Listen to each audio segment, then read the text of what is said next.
Hare Krishna. Today we are going to study the last verse, that is the verse number 29 of chapter number 5 of Bhagwat Gita as it is. The name of this chapter is Karma Yoga, which means action in Krishna consciousness. Today's verse is extremely important as we are going to get the ultimate peace formula from Krishna himself, who is the Supreme Personality of Godhead. And why is Krishna saying this to us? Because we are his children and he is deeply pained to see us suffering in this material world. So, to take us out of depression, loneliness, frustration, and make us eternally happy and peaceful, Krishna has said the verse number 29, which we are going to study today. Please watch the video till the end and get the solution for all kinds of problem that one can ever face in this world. We are reading Bhagwat Gita as it is and trying to understand it because this is the only scripture which has come out from the lotus mouth of Krishna. We all accept and acknowledge the importance of Ganga Jal, and Ganga Ji has appeared from the lotus feet of Krishna when he appeared as Vaman Bhagwan. So when we know the importance of Ganga Ji who appeared from the lotus feet of Sri Bhagavan, we should know the importance of Bhagavad Gita which appeared from the lotus mouth, and Srila Prabhupada has given us Bhagavad Gita in as it is form.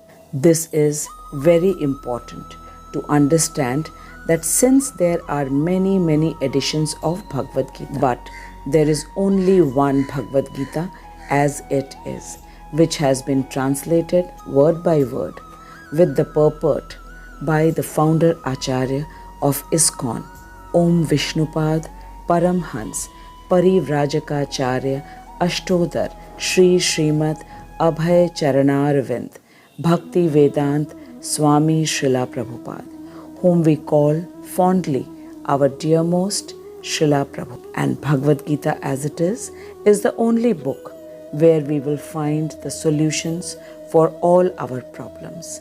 We all want to become happy and we have the solution in Bhagavad Gita. Then we should not make any delay to read this book. Now let us start the verse number 29 by reciting the verse. Bhoktaram yagyatapasam sarvalok maheshwaram suhridam sarvabhutanam gyatvam mam shantim richati. Bhoktaram yagyatapasam sarvalok maheshwaram suhridam sarvabhutanam gyatvam mam shantim richati.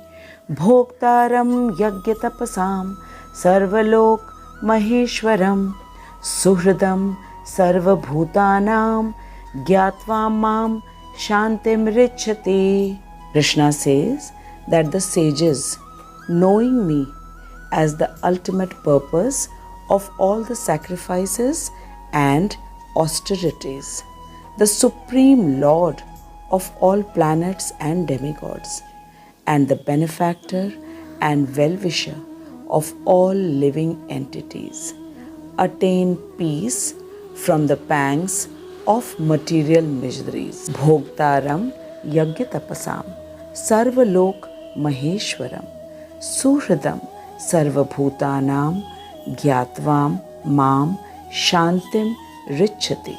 Let us start reading the Anvay given by Srila Vishwanath Chakravarti Thakur. Srila Vishwanath Chakravarti Thakur ki jai, Anant Koti Vaishnavon ki jai. Bhoktaram, the enjoyer, Yagyatapasam, of sacrifices and austerities, Sarvalok, of all the worlds, Maheshwaram, the supreme controller, Suhridam, the friend, Sarvabhutanam, of all living beings, Gyatva, having understood, Mam, me, Shantim, peace, Richati, attains. Srila Vishwanath Chakravarti Thakur says that Krishna in this verse is saying that he who knows me to be the enjoyer of all the sacrifices and austerities, the supreme controller of all planets, and the well-wishing friend of all living beings, attains liberation from bondage to material identification, thus attains peace. Srila Vishwanath Chakravarti Thakur says that when Krishna says Bhogtaram Yagyatapasam, then he means to say that he is the enjoyer of all the sacrifices performed by the karmis, jnanis and dhyanis. The yajna performed by the karmis or the fructive workers for the demigods and goddesses is to please them so that they give adequate amount of rainfall and sunlight, which is very important for good crops. And these demigods and goddesses do not keep the offering with them. Rather, they offer everything to Krishna, as they are the topmost devotees of Krishna. So this way, all the offerings done by the karmis reaches ultimately to Krishna. And with the sanction of Krishna, the demigods give proper rain and sunlight. Chakravarti Pad says that the demigods give adequate amount of rainfall and sunlight, but the most important thing is given by Krishna, and that most important thing is the seed, because without the seed, the adequate amount of rainfall and sunlight is meaningless. And because Krishna gives the seed in the soil, so it sprouts with the help of rainfall and sunlight. In Bhagwat Gita, Krishna has said, Aham Bij Pradat Pita. So Krishna is the one who actually takes care of each one of us. Now, we understood that Krishna is the ultimate enjoyer of all sacrifices offered by the fructive workers. The next thing that we need to understand is this, that Krishna is the ultimate controller. In today's verse, it is said that Sarvalok Maheshwaram, which means that he is the supreme controller of all the planets, demigods, goddesses, and all the living entities in all the planets. And the jnanis and dhyanis have this knowledge. Chakravarti Pad says that if one is to be the controller of all planets, demigods, goddesses, and all the living entities in all the planets, then he must know the past, present, and future of every living entity in all planets and of all the demigods. And it is nobody other than Krishna who is omniscient, which means that he is the knower of every living entity's past, present, and future. In this way, Krishna is the ultimate controller and proprietor of everything. Hence, he is the ultimate enjoyer of all the sacrifices and the austerities offered by the karmis, jnanis, and dhyanis. Chakravarti Pad says that the jnanis know very well the temporary nature of everything in this material world. So, they don't intend to enjoy anything of this material world. Rather, they have the target to merge in the Brahma Jyoti. And as for the dhyanis, they control all their senses by the process of Ashtang Yoga, and they concentrate on Paramatma, who is reciting in their heart. So this way, the aim of karmis, jnanis, and dhyanis are all directed towards Krishna Bhakti.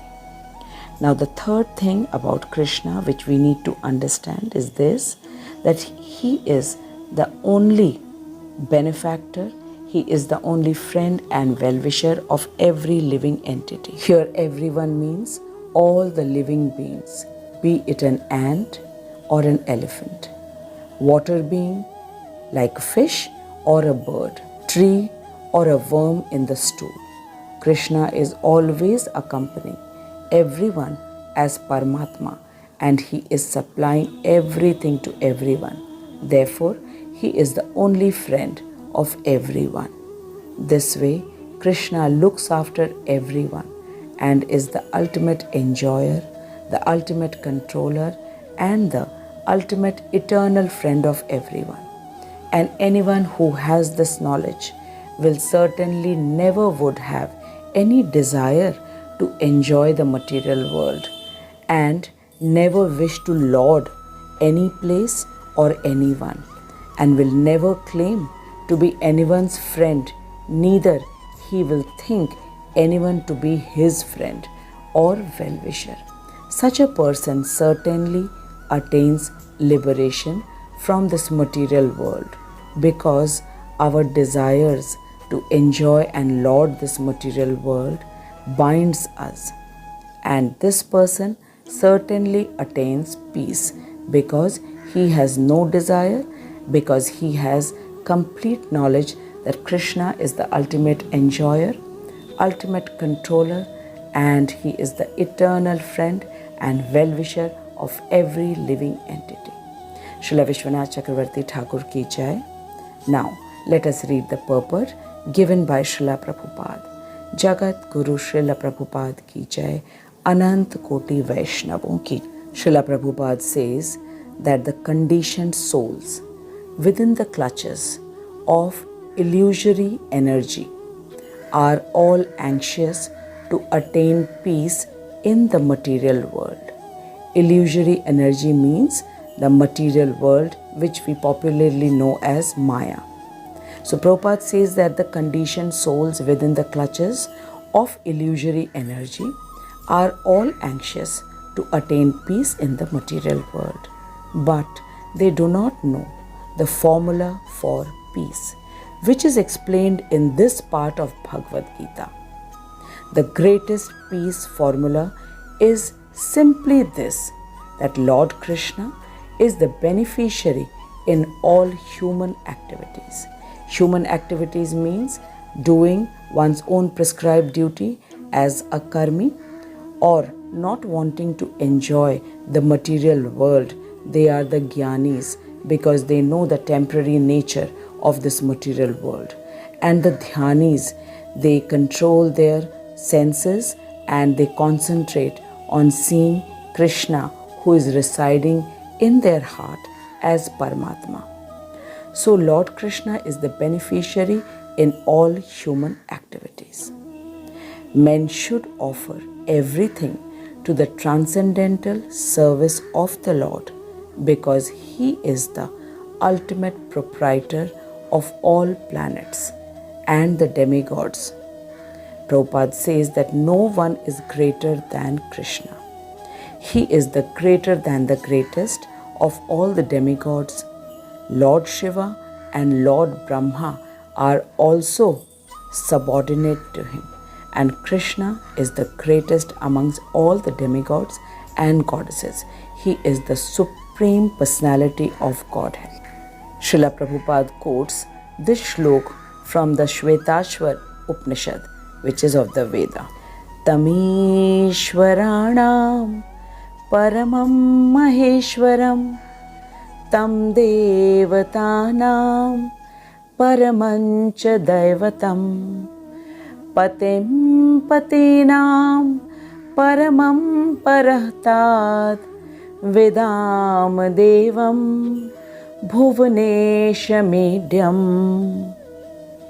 In the shlok it says that we know our worshipable Lord, who is the master of the worlds, supreme amongst all controllers, the supreme Lord of lords, and the supreme protector of those who can award protection.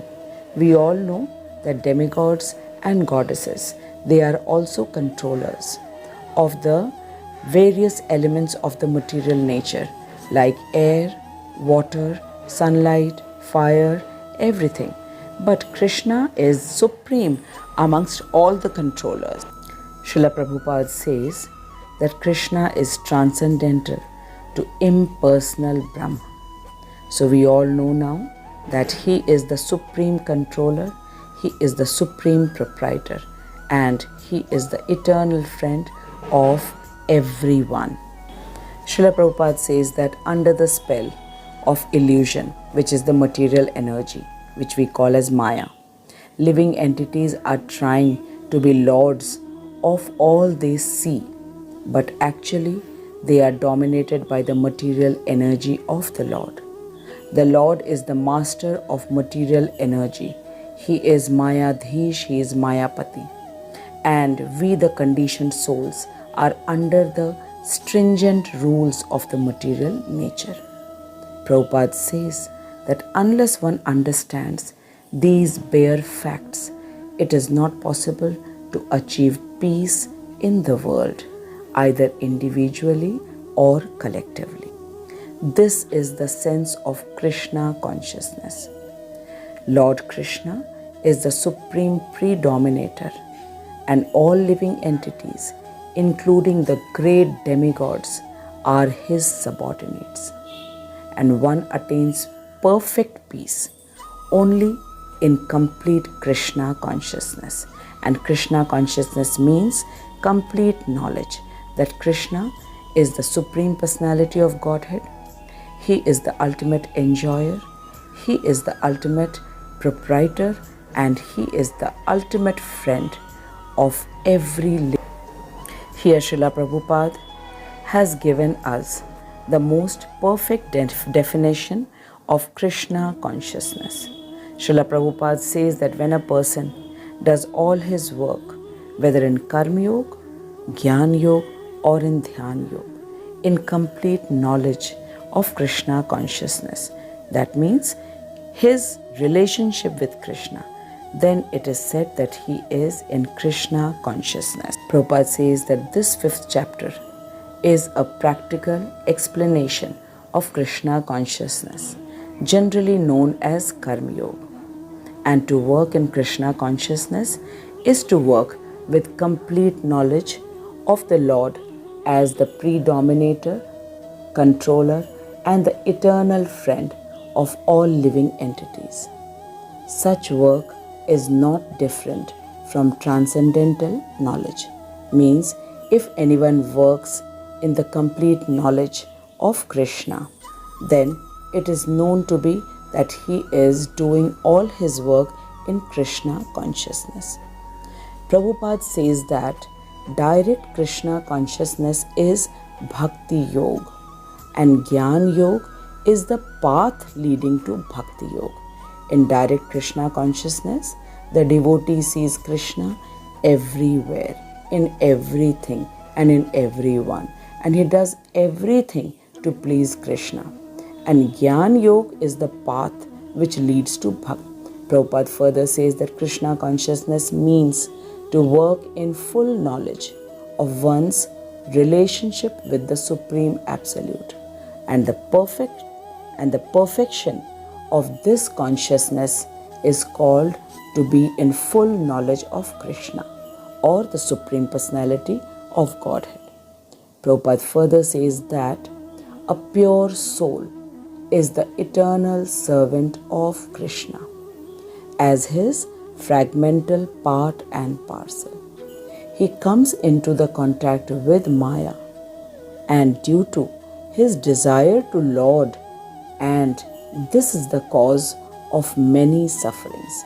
Prabhupada very clearly says that the individual person is a pure soul and is the eternal servant of God, and he comes into the contact with Maya only when he desires to lord over Maya, and this is the root cause of all the sufferings.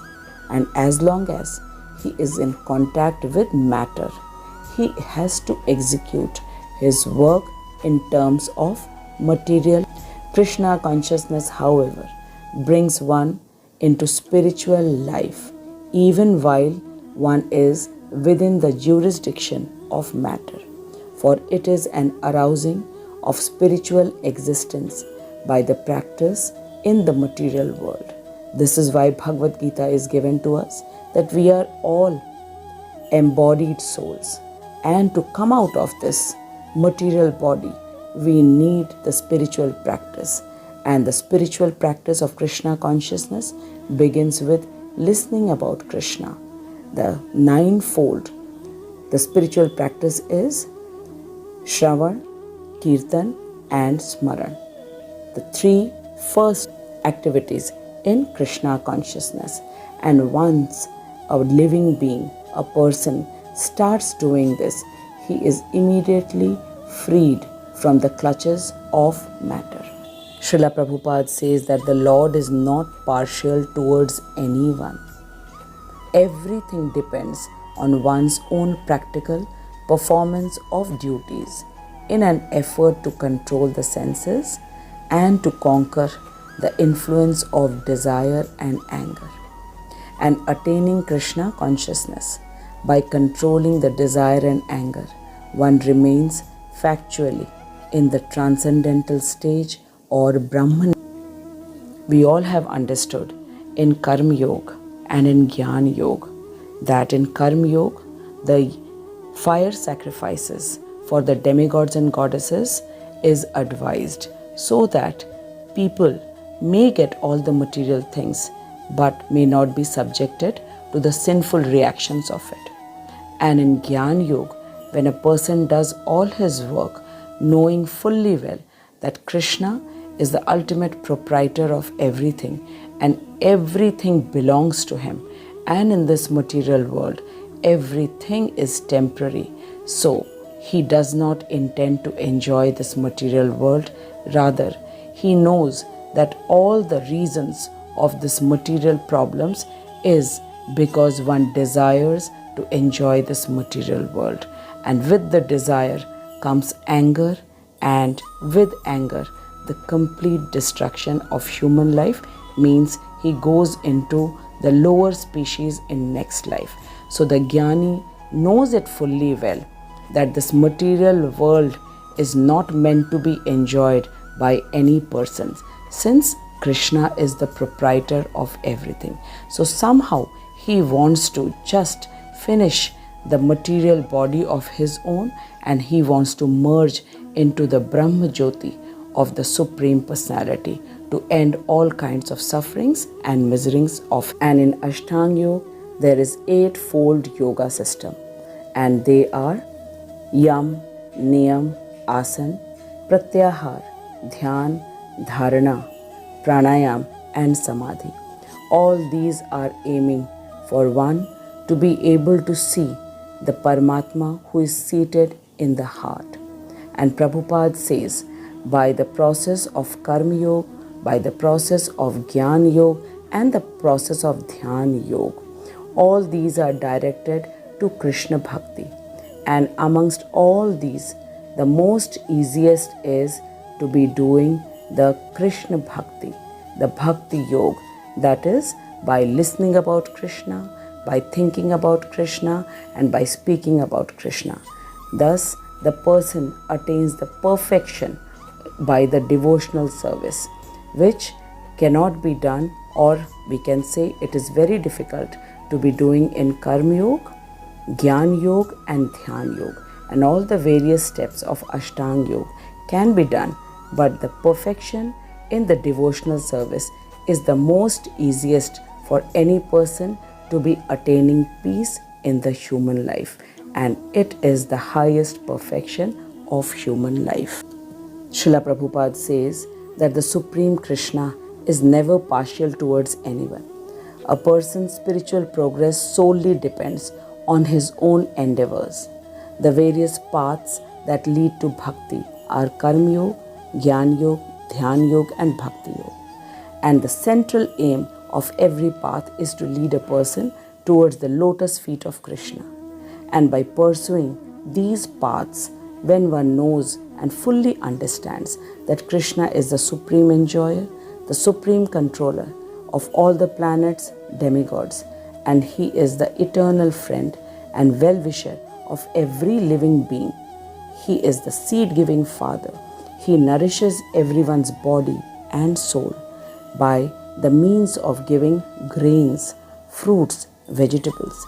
He nourishes and guides us by the means of His pure devotees like Srila Prabhupada, who gave us Bhagavad Gita as it is. And in addition to this, He is present everywhere in the form of air, water, fire, land and ether. And also He is residing in everyone's heart as Paramatma. Srila Prabhupada says that one who has this complete knowledge is certain to become peaceful within himself while being in this material world. Now I am very sure that all of us have properly understood the ultimate peace formula. Bhogtaram yagyatapasam sarvalok maheshwaram suhritam sarvabhutanam gyatva mam shantim richati. Thus we end the Bhakti Vedanta purport of the 5th chapter of Srimad Bhagavad Gita in the matter of Karma Yoga or action in Krishna consciousness. Now we shall meet the next week with the first shloka of the 6th chapter. The name of the 6th chapter is Dhyan Yoga. I thank Srila Prabhupada, Srila Vishwanath Chakravarti Thakur and my Shiksha Guru, His Grace Harimohan Das Prabhuji, for explaining to us the most secretive knowledge of Bhagavad Gita in such simple manner. I thank each one of you for listening to Bhagavad Gita shlokas so intently and attentively. Please do write your comments in the comment box so that it encourages me and it helps others to understand the shlokas in a better manner. Please keep chanting the Hare Krishna Maha Mantra and just know that Bhagavad Gita is the only way where we can attain peace and happiness in the world, because it is given to us by Krishna, and Krishna is our ultimate father, mother, friend and everything. Hare Krishna.